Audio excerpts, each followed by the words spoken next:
अस्सलामुअलैकुम। मैं हूं अकील अहमद, आपका physics teacher the learning concept academy से।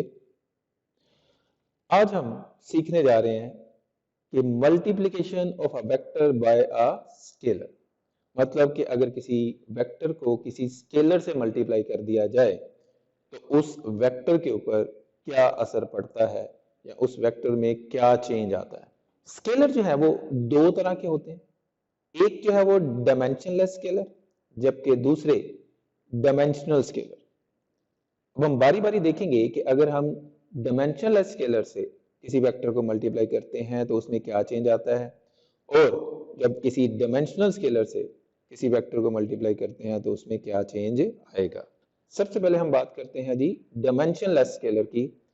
When a certain vector A is multiplied by a positive number n, the magnitude of the resultant vector becomes n times the magnitude of the original vector, that is na.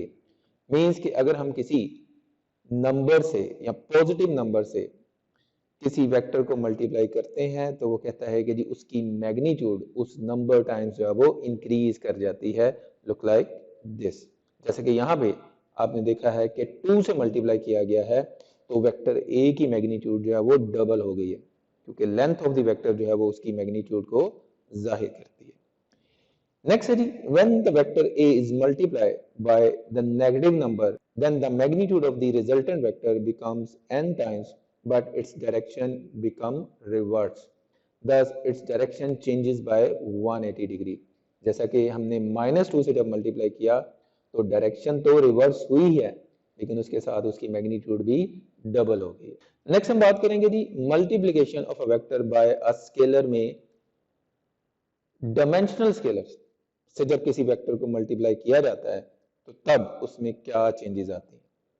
If n is a physical quantity with dimension, the product Na will correspond to a new physical quantity and the dimension of the resulting vector will be the same as the product of the dimension of the two quantities. मतलब ये कि अगर किसी dimensional scalar से किसी vector को multiply कर दिया जाए तो उससे हमारे पास एक नई फिजिकल क्वांटिटी आ जाती है, और जो नई फिजिकल क्वांटिटी आती है उसकी नई डायमेंशंस होती हैं, जिसकी एग्जांपल है यहाँ पे when a velocity v is multiplied by the scalar mass m, the product is a new vector quantity called momentum, having the same dimension as those of the mass and the velocity.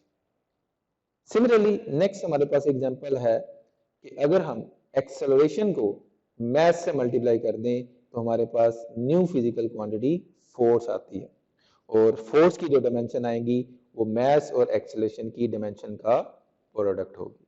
आने वाले मजीद lectures के लिए the learning concept academy के channel को subscribe कर दें और bell icon को प्रेस कर दें ताकि मजीद आने वाली वीडियोस आप तक पहुंच सके।